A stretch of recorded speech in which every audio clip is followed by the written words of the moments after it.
പിതാവിൻ്റെയും പുത്രൻ്റെയും പരിശുദ്ധാത്മാവിൻ്റെയും നാമത്തിൽ ആമേൻ. എല്ലാവരെയും കർത്താവ് അനുഗ്രഹിക്കട്ടെ. നമ്മൾ വീണ്ടും ഒരുമിച്ച് കൂടി. ഇന്ന് ഡിസംബർ 17 ചൊവ്വാഴ്ചയാണ്. നമുക്ക് പ്രത്യക്ഷ പ്രാർത്ഥനയ്ക്ക് വരാം.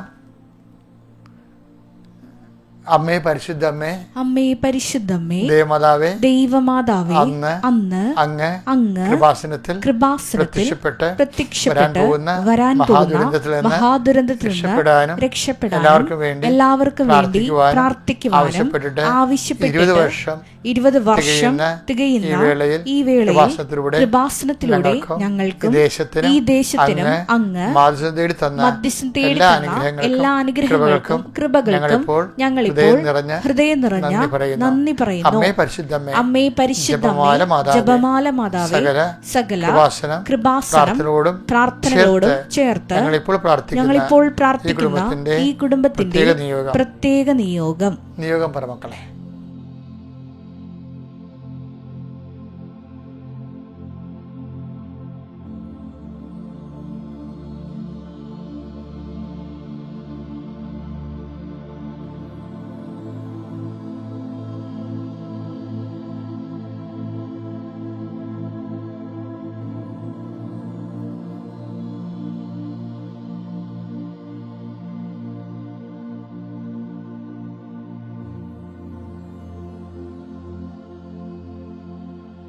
അമ്മയുടെ പ്രത്യക്ഷീകരണത്തിന്റെ ഈ ദ്വാദശക വേളയിൽ ഞങ്ങൾക്ക് സാധിച്ചു തരുവാൻ കനിയണമേ.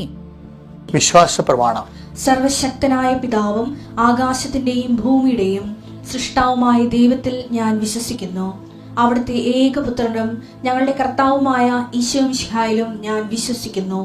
ഈ പുത്രൻ പരിശുദ്ധാത്മാവിനാൽ ഗർഭസ്ഥനായി കന്യകാമറിയത്തിൽ നിന്ന് പിറന്ന് പൊന്തിയോസ് പീലാത്തോസിന്റെ കാലത്ത് പീഡകൾ സഹിച്ച് കുരിശിൽ തറയ്ക്കപ്പെട്ട് മരിച്ച് അടക്കപ്പെട്ട് പാതാളങ്ങളിൽ ഇറങ്ങി മരിച്ചവരുടെ ഇടയിൽ നിന്ന് 3-ാം നാൾ ഉയർത്ത് സ്വർഗത്തിലേക്ക് എഴുന്നള്ളി സർവശക്തിയുള്ള പിതാവായ ദൈവത്തിന്റെ വലതുഭാഗത്തിരിക്കുന്നു. അവിടെ നിന്ന് ജീവിക്കുന്നവരെയും മരിച്ചവരെയും വിധിക്കുവാൻ വരുമെന്നും ഞാൻ വിശ്വസിക്കുന്നു. പരിശുദ്ധാത്മാവിലും ഞാൻ വിശ്വസിക്കുന്നു. വിശുദ്ധ കത്തോലിക്കാ സഭയിലും പുണ്യവാന്മാരുടെ ഐക്യത്തിലും പാപങ്ങളുടെ മോചനത്തിലും ശരീരത്തിന്റെ ഉയർപ്പിലും നിത്യമായ ജീവിതത്തിലും ഞാൻ വിശ്വസിക്കുന്നു. ആമേൻ. സ്വർഗ്ഗസ്ഥനായ ഞങ്ങളുടെ പിതാവേ, അങ്ങയുടെ നാമം പൂജിതമാകണമേ. അങ്ങയുടെ രാജ്യം വരണമേ. അങ്ങയുടെ തിരുമനസ് സ്വർഗത്തിലെ പോലെ ഭൂമിയിലും ആകണമേ. അന്നു വേണ്ടുന്ന ആഹാരം ഇന്ന് ഞങ്ങൾക്ക് തരണമേ. ഞങ്ങളോട് തെറ്റ് ചെയ്യുന്നവരോട് ഞങ്ങൾ ക്ഷമിക്കുന്നത് പോലെ ഞങ്ങളുടെ തെറ്റുകൾ ഞങ്ങളോടും ക്ഷമിക്കണമേ. ഞങ്ങളെ പ്രലോഭനത്തിൽ ഉൾപ്പെടുത്തരുതേ, തിന്മയിൽ ഞങ്ങൾ രക്ഷിക്കണമേ. ആമേൻ. നന്മ നിറഞ്ഞ മറിയമേ, സ്വസ്തി. കർത്താവ് അങ്ങയുടെ കൂടെ സ്ത്രീകളിൽ അങ്ങ് അനുഗ്രഹിക്കപ്പെട്ടവളാകുന്നു. അങ്ങയുടെ ഉദരത്തിൻ ഫലമായി ഈശോ അനുഗ്രഹിക്കപ്പെട്ടവനാകുന്നു.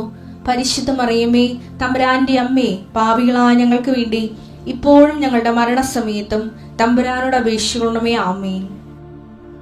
മക്കളെ, നമ്മൾ ഇന്നത്തെ ദിവസത്തെ അതിൻ്റെ എല്ലാ സന്തോഷത്തോടും ആശങ്കയോടും കൂടി കർത്താവിന്റെ തിരുസന്നിധിയിൽ പരിശുദ്ധ അമ്മയുടെ മാധ്യസ്ഥത്തിൽ ഏൽപ്പിക്കുക.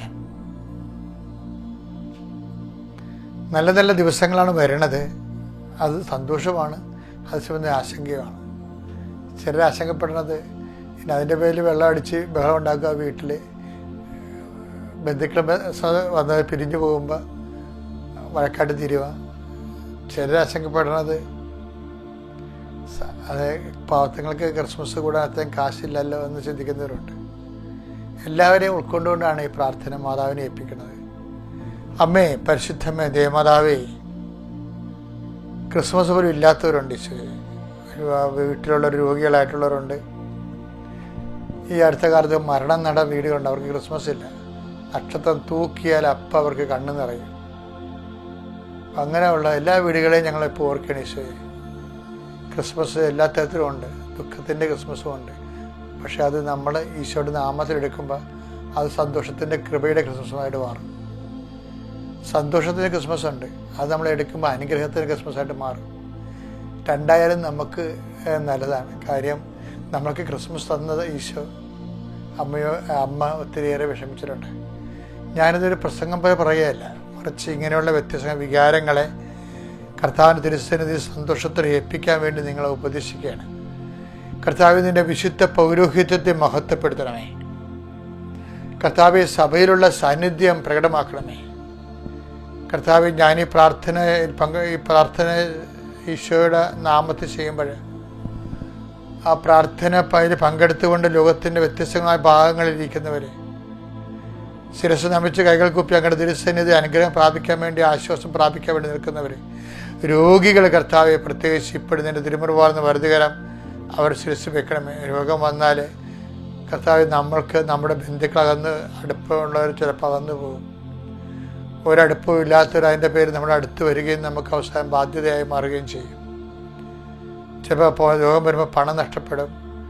നമ്മൾ സഹായിച്ചു പോയി നമ്മളെ സഹായിക്കാതെ വരുമ്പോൾ നമുക്ക് നിരാശയും വെറുപ്പും ഉണ്ടാകും. അങ്ങനെ എല്ലാ കാലാവസ്ഥകളിലൂടെയും ജനങ്ങൾ പോയിക്കൊണ്ടിരിക്കണം. ഈശോയെ എല്ലാവരെയും സന്ധിക്കാതെ നീ മാത്രമേ ഉള്ളൂ. മാനുഷികമായി ഒന്നും കാണാതെ എല്ലാം കർത്താവിനെ മുൻനിർത്തി കാണുവാനും നമുക്ക് പരിഹരിക്കാൻ പറ്റാത്ത അവസ്ഥകളെല്ലാം കർത്താവിനെ ഏൽപ്പിച്ചു കൊടുത്താലും നാമത്തെ സ്വീകരിക്കാനും, കുരിശായാലും മുൾക്കിരീടമായാലും ഈശോയുടെ നാമം സ്വീകരിക്കാനും, അത് കർത്താവിൻ്റെ തിരുവുത്ഥാനത്തിൻ്റെ മഹിമ പ്രാപിച്ച പോലെ നിത്യതയിലും മഹിമ പ്രാപിക്കാൻ ഉപകരണമാക്കാൻ ഇടയാക്കണമേ. കർത്താവ് രോഗികളെ സംബന്ധിച്ച് പ്രാർത്ഥിക്കുന്നു, കുഞ്ഞുങ്ങളെ സംബന്ധിച്ച് പ്രാർത്ഥിച്ചേ, കുഞ്ഞുങ്ങളില്ലാത്തവരെ സംബന്ധിച്ച് പ്രാർത്ഥിക്കുന്നു, ജീവിത മാർഗമില്ലാത്തവരെ സംബന്ധിച്ച് പ്രാർത്ഥിക്കുന്നു. കർത്താവ് കടക്കാർ വന്ന് ഭീഷണിപ്പെടുത്തുകയും അവർ പലതരത്തിൽ നമ്മുടെ സമാധാനം നഷ്ടപ്പെടുത്തുകയും ചെയ്യുന്നവരുണ്ട്. കടക്കാരെ കൊണ്ട് മൊബൈലിൻ്റെ ശല്യം കാരണം മൊബൈലിൻ്റെ നമ്പർ മാറിയവരുണ്ട്. അവർ വീട്ടിൽ വന്ന് ഇരിക്കുന്നവരൊക്കെ ഉണ്ട്. പലതരത്തിലാണ്. ക്രിസ്മസുമായിട്ട് പലതരത്തിലുള്ള ബാധ്യതകളും എങ്ങനെ ചെയ്യും, അതുകൊണ്ട് വീട്ടിൽ തന്നെ ഇറങ്ങിപ്പോണവരുണ്ട്. അങ്ങനെ വ്യത്യസ്ത ക്രിസ്മസ് കാരണം നാട് വിട്ടു പോണവരുണ്ട്. ഈശോയെ കാര്യം കടക്കാർ വരുമല്ലോ എന്നൊക്കെ വിചാരിച്ചുകൊണ്ട് ഇങ്ങനെ ഇത് വിചിത്രമായി ഇതിൽ നിന്ന് ആര് രക്ഷിക്കും, ദുർഭഗമായ അവസ്ഥയിൽ നിന്ന് ആര് രക്ഷിക്കുമെന്ന് ചോദിക്കുമ്പോൾ കർത്താവെ റോമാലേഖനത്തിൽ 7:24 പറയണത് പരനേശ് മഹേശൻ മാത്രമെന്ന്. കർത്താവ് നീ മാത്രമേ ഉള്ളൂ. അതുകൊണ്ട് ഞങ്ങളിപ്പോഴും ഈ പ്രഭാതത്തിൽ ഈ മക്കളെ എല്ലാം അങ്ങേ ഏൽപ്പിച്ച് പ്രാർത്ഥിക്കുകയാണ്. ഇന്ന് യാത്ര ചെയ്യുന്ന ദിവസം പ്രാർത്ഥിക്കുന്നു.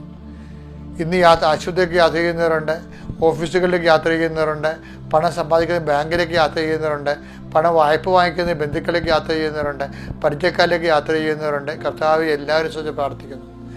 ഹസ്ബൻഡിനെ വൈഫിനെ സംബന്ധിച്ച് പ്രാർത്ഥിക്കുന്നു, മക്കളെ സംബന്ധിച്ച് പ്രാർത്ഥിക്കുന്നു. 4 മക്കളും ക്രിസ്മസ് ആയിട്ട് 4 സ്ഥലത്തും 4 മാതാപിതാക്കന്മാർ മക്കളും 4 ഇടങ്ങളിലായിരിക്കുകയും കുടുംബത്തിൻ്റെ ആ ഒരു ഉപ്പിൻ്റെ ഉറകട്ട പോയ പോലെ മോരിൻ്റെ പശു ചത്ത് മോരിലെ പുളിയും പോയെന്ന് പറഞ്ഞ പോലെ കുടുംബവും പോയി, 4 വഴിക്കായി.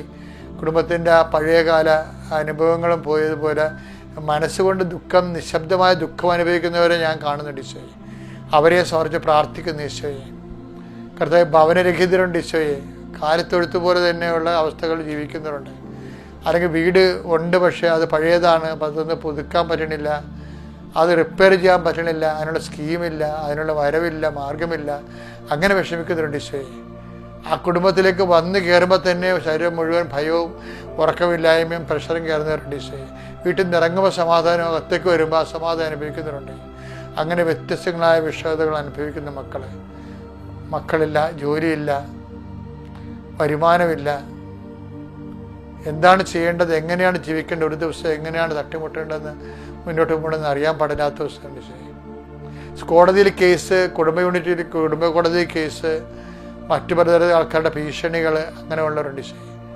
പല കേസുകൾ കാരണം വാഹനത്തിൻ്റെ കേസ്, പോസ്കോ കേസ്, ഇതുപോലുള്ള ഓരോ കേസുകളും കാരണം ജയിലിലായിട്ടുള്ളവരുണ്ട്. ഈശോയെ അതിൻ്റെ പേരിൽ ആ കുടുംബം അനുഭവിക്കുന്ന പ്രയാസങ്ങളും നിരാശകളും ഉണ്ട്. ഈശോയെ മറ്റുള്ളവർ മനുഷ്യരെ അവരെ പുച്ഛത്തോടെ കാണുന്ന അവസ്ഥകളുണ്ട്. ഈശോയെ എല്ലാം സംബന്ധിച്ച് പ്രാർത്ഥിക്കുന്നു.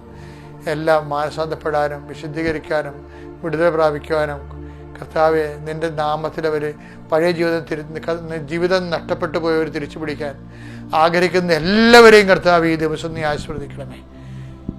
എൻ്റെ കർത്താവിൻ്റെ ഉന്നതമായ നാമത്തിൽ, സഭയുടെ അധികാരത്തിൽ, കുരിശിൻ്റെ അടയാളത്തിൽ എന്നെ കേൾക്കുന്ന എല്ലാവരുടെ മേലും കർത്താവിൻ്റെ തിരുമുറുവാർന്ന വലതുകരം, ആണിപ്രതാർന്ന അത്ഭുതകരം, അടിപ്പിനെ പോലെ വൈദാഖാത്മ ദൈവികമായ ശക്തി നിങ്ങൾക്ക് ആവശ്യിക്കുകയും നിങ്ങൾ രോഗവിമുക്തരാകുകയും ചെയ്യട്ടെ. നിങ്ങളുടെ ഹൃദയത്തിൻ്റെ ഭാരം മാറുന്നവരായി മാറട്ടെ. നിത്യം പിതാപുത്രൻ പരിശുദ്ധാത്മാ സർവ്വസ്വരെ നീക്കുവാമേ. പ്രിയപ്പെട്ടവർ, ഇന്ന് നമ്മൾ ഈ പ്രാർത്ഥന നമ്മൾ ദൈവം എത്ര വലിയവനാണെങ്കിലും എന്തുമാത്രം പവർഫുൾ ആണെങ്കിലും ദൈവത്തെ പ്രാപിക്കാനുള്ള ഏക വഴി പ്രാർത്ഥന തന്നെയാണ്. അതുകൊണ്ട് യേശുവിൻ്റെ കാലത്ത് പ്രാർത്ഥന പഠിപ്പിച്ചു തരണമെന്നൊക്കെ പറയാൻ കാരണം അതാണ്.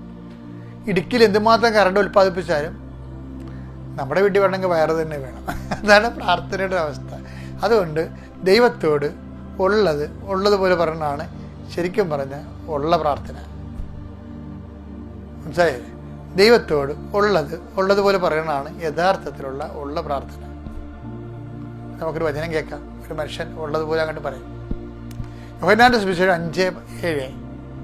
അവൻ പറഞ്ഞു, കർത്താവേ, വെള്ളമിളകുമ്പോൾ എന്നെ കുളത്തിലേക്കിറക്കാൻ ആരുമില്ല.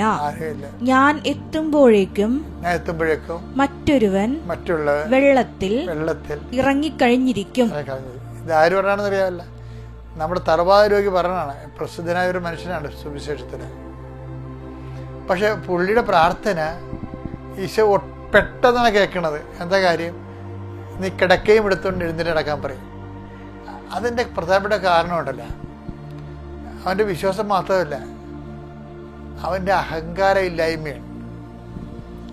എന്ന് വെച്ചാൽ എല്ലാവരും പറയണത് നമുക്ക് ആരോ ഉണ്ടെന്നാണ് പറയണത്. ആരും ഉണ്ടാകത്തില്ലേ, എന്നാലും എനിക്ക് ആൾക്കാരൊക്കെ ഉണ്ടെന്നേ പറയത്തുള്ളൂ. നമ്മൾ സാധാരണ ആൾക്കാർ ആരും ഉണ്ടാകത്തില്ല, ഒരു പൂച്ചക്കളി ഉണ്ടാകത്തില്ല. എന്തെങ്കിലും വന്നു കഴിഞ്ഞാൽ എന്തായാലും നമ്മൾ പറയും ഞാൻ കുടുംബക്കാരനാണ്, എനിക്ക് ആളുണ്ട്, ഞാൻ പാർട്ടിയിലുള്ളവരുണ്ട്, അവരുണ്ട്, ഇവരുണ്ടെന്നൊക്കെ പറയും. പക്ഷെ സത്യം പറഞ്ഞാൽ നമ്മുടെ തകർച്ചയുടെ ലക്ഷ്യം, സുവിശേഷ ലക്ഷ്യം എന്താണ്?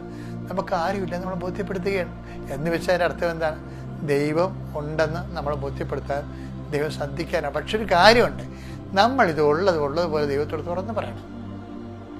അതാണ് വിഷയം. എന്താണ് വെള്ളമിളവ്? ഇയാൾ പറഞ്ഞ രണ്ട് കാര്യങ്ങളുണ്ട്. ഒന്ന്, എനിക്ക് ആരുമില്ലെന്ന് തന്നെ ഉള്ള കാര്യമുള്ളത് പറയുന്നുണ്ട്. രണ്ടാമത് എന്താ പറയണത്? നമ്മുടെ പ്രശ്നങ്ങൾ തന്നെ പലരും ഉള്ളത് തന്നെയാണ്. പണമുണ്ട്, സ്വാധീനമുണ്ട്, ആരോഗ്യമുണ്ട്, സ്ഥിര നിക്ഷേപമുണ്ട്, നമ്മുടെ മക്കളൊക്കെ ഇന്ന സ്ഥലത്ത് സ്വാധീനമുണ്ട്. അതാണ് നമ്മുടെ പ്രശ്നം. എന്ന് വെച്ച് കഴിഞ്ഞാൽ അവസാനം വെച്ചാൽ ആർക്കും വരാൻ പറ്റാത്ത ഒരു സ്ഥലത്തേക്ക് നമ്മൾ പോകുന്ന സമയത്ത് ഇവരാർക്കും ഒന്നും ചെയ്യാൻ പറ്റത്തില്ല. അതുകൊണ്ട് ആദ്യമേ കയറി ദൈവമേ ഉള്ളെന്ന് ആദ്യമേ മനസ്സിനെ പഠിപ്പിച്ചാൽ ഓക്കെ ആയിരിക്കും സംഭവം. ഒരു സാക്ഷ്യം കഴിഞ്ഞ ദിവസം അങ്ങനെ കേട്ടെടുത്ത്, മഞ്ജുഷ അമലു എന്ന് പറഞ്ഞൊരു അവള് 10 കൊല്ലം മക്കളില്ലാത്തപ്പോൾ അവളൊരു ദിവസം ആരോ പറഞ്ഞ് കേട്ടിട്ട് കൃപാസന്ധി വന്ന് അമ്മയെ ഒന്ന് കാണാമെന്ന് വിചാരിച്ചുകൊണ്ട് വന്നു. അപ്പം അമ്മയെ വന്ന് കണ്ടപ്പോൾ ഒക്കെ ഇഷ്ടപ്പെട്ടു. അപ്പം അമ്മയോട് ഇങ്ങനെ പറയുക, അമ്മേ ഇത് കഴിഞ്ഞ കൊല്ലം ഡിസംബറിൽ സംഭവിച്ചതാണ്, ഇപ്പോഴാണ് ഒരു സാക്ഷ്യം പറഞ്ഞത് കഴിഞ്ഞ ദിവസം. അമ്മേ ഇത് ഡിസംബർ മാസമാണ്, നല്ല ഹോളി മന്താ, വിശുദ്ധ മാസമാണ്. എന്താ കാര്യം? അമ്മയ്ക്ക് ഉണ്ണീശനെ കിട്ടിയ മാസമാണിത്, എനിക്ക് ഒരു ഉണ്ണീശനെ തന്നെ. Prayer is over. അത്രയേ ഉള്ളൂ. ആ ആഴ്ചയിൽ അവൾ പ്രഗ്നൻ്റായി 10 കൊല്ലത്തിന് ശേഷം. ഇതാണ് സിമ്പിൾ പ്രയർ. അതായത് പ്രാർത്ഥന എന്ന് പറയുന്നത് ഉള്ള കാര്യം ഉള്ളതുപോലെ പറയണതാണ് ഉള്ള പ്രാർത്ഥന.